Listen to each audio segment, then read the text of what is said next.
Eh bien, bonjour tout le monde. Alors oui, je sais, avant de commencer, cette vidéo sortira logiquement jeudi. Je fais ça le mercredi. J'ai eu quand même des reviews sortiront du coup à ces eaux-là sûrement. Je n'ai quand même précisé. J'ai eu beaucoup de choses à faire du coup voilà. Mais avant de ça, j'espère que vous avez tous, je vous souhaite à tous une très bonne année. Et je vous dis très honnêtement, cette année va être chargée en contenu sur One Piece, hein. Ça va être très clair. Mais bon, sur ce, trêve de plaisanterie, trêve de bienveillance, passons à la review du chapitre 1170 de One Piece. Ce chapitre, du coup, va comment? Et avant tout, n'hésitez pas à donner une note dans le chapitre. Vous mettez une note sur 10, une note sur 5, et puis voilà. Sur ce, nous allons commencer cette review. Le chapitre, du coup, commence avec Loki qui va se rendre compte. Du coup, il se rend compte que. Moi, ma théorie, du coup, c'était que c'était la masquetrice de feu qui a pu lancer ça.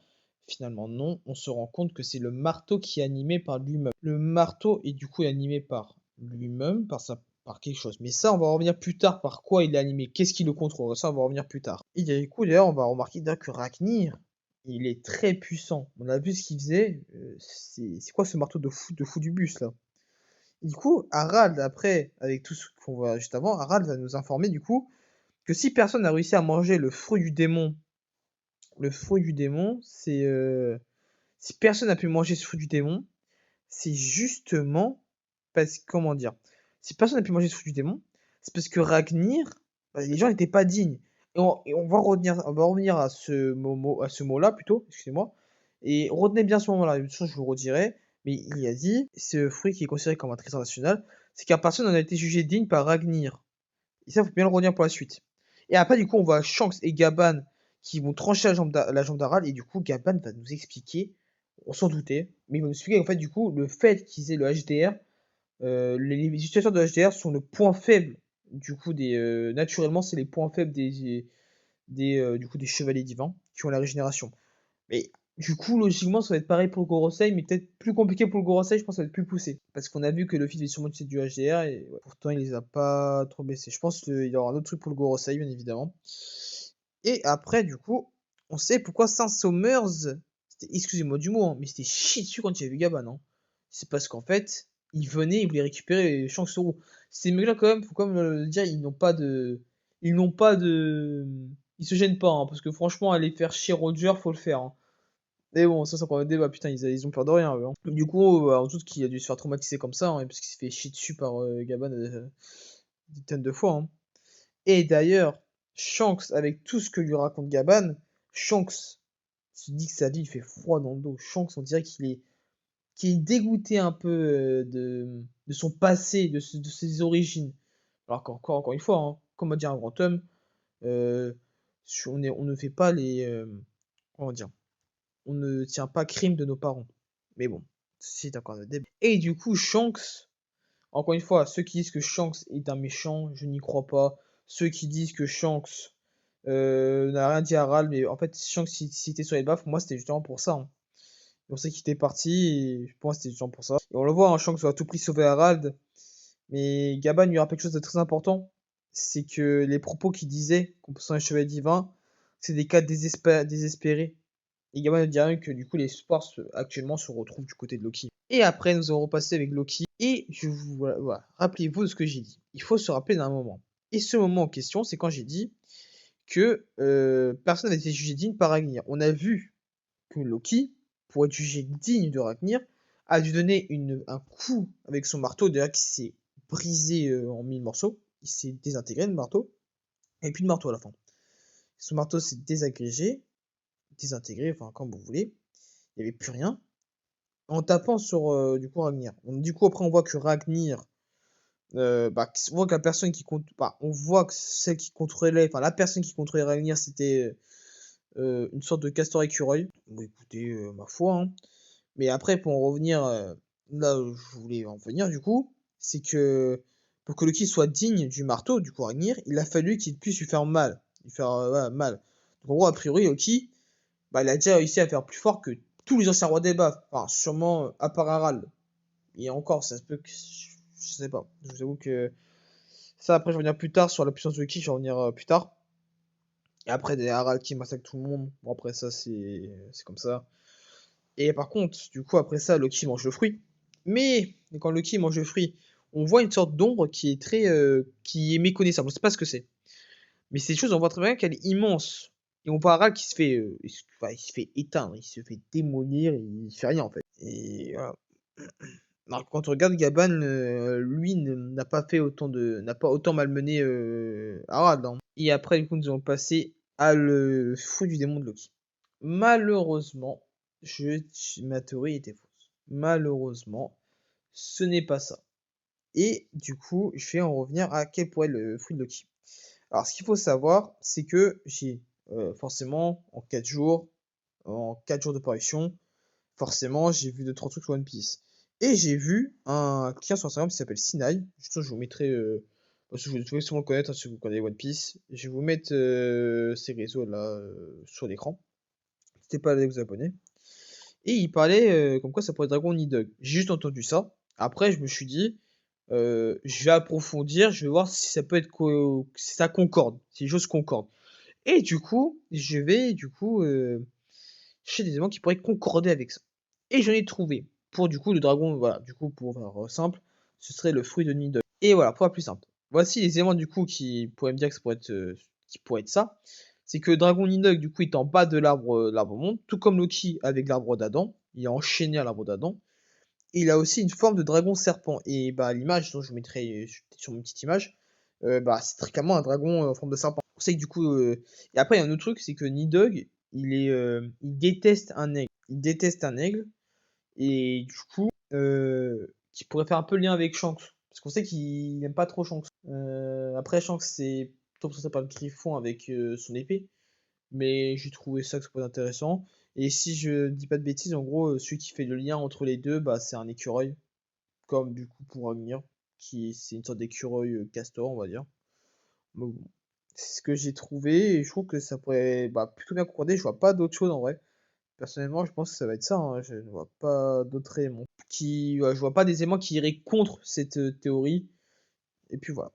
Après, du coup, ce bref passage, nous allons continuer d'avancer dans le chapitre et on voit très clairement que Harald reprend le contrôle pendant un temps. Harald, bon, nous dit que le sang des rois coule dans Loki, qu'il le savait, bon, ça on s'en doute qu'il y a Loki des rois, ça ne choque personne, hein. Voilà. Ensuite, on va passer, là c'est vraiment la fin du chapitre. On a une discussion entre Loki et Harald, voilà, il y a eu du coup une discussion entre Loki et Harald. Loki, lui, il se dit c'est bon, c'est fini, il a repris le contrôle, c'est bon, c'est fini, tu vois. Mais malheureusement, Sarah le dit même, ça ne peut pas durer. Et il le dit même. En fait, ce qu'on apprend, c'est qu'une fois que tu deviens chevalier divin, tu te prends peu un peu pour un dieu malgré tout, à cause de Im, à cause de l'influence qu'a Im. Et même après, on va même voir un Shanks qui est déprimé, on se doute qu'il est dégoûté par Puissant Parade. Et c'est encore une fois, hein, ceux qui disent que Shanks c'est un méchant, j'ai du mal à y croire. Mais ça, on va en revenir juste un peu après, à tout ça. Quand tout sera... Et du coup, hein, Harald, il est toujours là-dessus. Harald, il veut absolument que Loki et du coup son frère Ashwochin dirigent le pays. Et Harald va même remercier Loki de ce qu'il a fait. D'abord, enfin, pas de ce qu'il a fait, mais comment dire, d'avoir apporté de l'affection à Ida. Voilà. Et qui a apporté à Ida. Mais moi, vraiment, je vais venir sur une scène, c'est quand Harald dit qu'il aime son fils, parce que Loki lui dit, il insulte, mais au fond, il ne juste pas le dire. Cette scène-là où il y a Loki, il y a ces phrases-là de Harald, et il y a Loki qui arrive et qui, bah, du coup, bah, tue son père, hein. Très clairement, Loki bah, vient de tuer Harald. Je sais pas vous, mais moi, personnellement, cette scène-là m'a fait un petit quelque chose dans le sens où, quand on voit que c'est la fin, quand on a vu, tu vois, que vous avez vu, comme moi, quand on voit la fin, je me dis, ah, c'est déjà, tu vois, Harald, il est mort. Et ceux qui vont me dire que ça va trop vite, encore une fois, là, si ça allait trop vite, c'est parce que, c'est simple, hein, si ça allait trop vite, c'est parce que bah, Harald a pu reprendre le contrôle un instant et du coup, Loki a terminé. Donc, croyez-moi que si ça n'a pas été l'inverse, ce combat aurait duré bien plus longtemps. Mais après, pour terminer en tout cas sur le chapitre, les dernières pensées d'Harald, c'est de une que Loki et son frère, enfin, c'est le futur d'Elbaf. Encore une fois, Harald, malgré tout ce qu'on pourrait dire sur lui, Harald reste une immense merde. Enfin, si vous regardez d'anciennes vidéos, moi, j'étais là souvent à défendre, c'est vrai. Mais Harald, pour moi, reste une immense merde par rapport à ce qu'il a fait. Mais bon, ça, si vous voulez, je pourrais en faire une vidéo. Je pourrais en faire une vidéo et je compte peut-être m'en faire une. Pas tout de suite, hein, mais sûrement en faire une. Mais je pense, Arad, le problème, c'est ça. C'est qu'il a fait trop de la merde. Mais au final, ce qu'il a toujours voulu, c'était le bien de son pays. Et je pense qu'en vrai, en soi, il a réussi à faire ça. Enfin, en tout cas, il a tout fait pour en soi. Même si c'est des choix qui sont discutés. Mais c'est ça le problème avec Harald. Et après, je vais passer à l'autre partie du coup. Mais par rapport à Ashwoodin. Alors, Ashwoodin, j'espère quand il saura toute cette histoire-là, je veux qu'il fasse des excuses 5 étoiles à Loki. Parce que là, c'est une dinguerie ce qui arrive à Loki.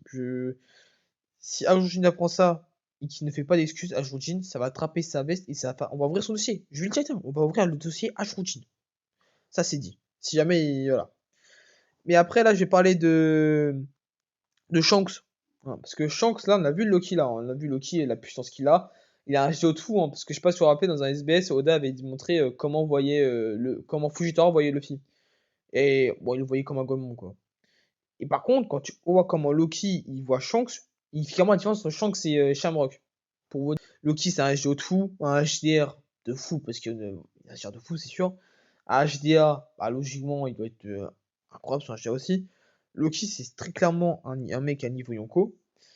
Et Shanks a battu ce mec, sachant que j'ai même pas omis le fruit du démon, qui a l'air d'être surpuissant. C'est-à-dire qu'il fait de la neige, etc. Et même il manipule la foudre avec et je sais pas comment Shanks. Alors j'ai hâte de voir ce combat. Je pense que là, beaucoup de gens, j'ai vu qui se plaignent. Je pense que ce sera pas un combat expédié. Parce que là, si Harald, le combat était expédié, en soi, c'est parce qu'il n'y avait pas grand chose à faire. Harald, c'était terminé pour Harald. Harald, qu'est-ce que vous voulez qu'on fasse de lui? Je pense que là, Harald, si le combat était si rapide, c'est parce que bah, déjà de une, Harald a repris ses esprits sûrement avec des coups, à force de se prendre des coups, et qu'il a repris l'esprit. Et Harald a le HDR, donc peut-être que ça joue aussi là-dessus. Je sais pas, peut-être que ça peut jouer là-dessus. Et quand tu vois, il a repris l'esprit, qu'il a repris ses esprits plutôt, une fois qu'il a repris ses esprits, bah, il s'est laissé tuer par Loki. Donc il y a ça aussi. Et après, j'ai pas énormément de choses à rajouter sur le chapitre.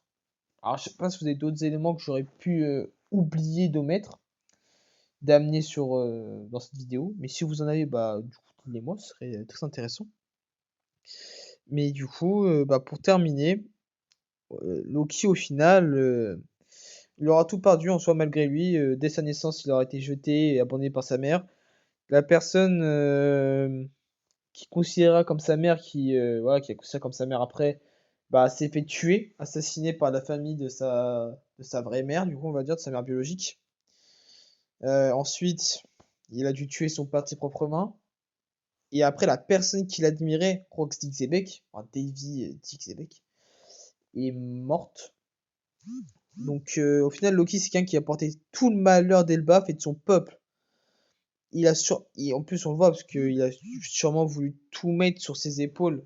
Loki a voulu sûrement mettre toutes les responsabilités sur ses épaules, puis qu'il a enchaîné, etc. Je pense qu'il y a ça aussi. Dès qu'il a voulu mettre toutes ses responsabilités sur ses épaules, je pense que c'est possible.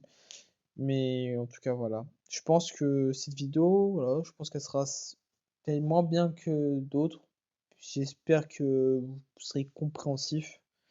Et en tout cas, n'hésitez pas à donner des conseils sur quoi améliorer, etc. En tout cas, sur ce, je te souhaite une agréable soirée, journée. Tout dépend à quel moment vous regardez la vidéo.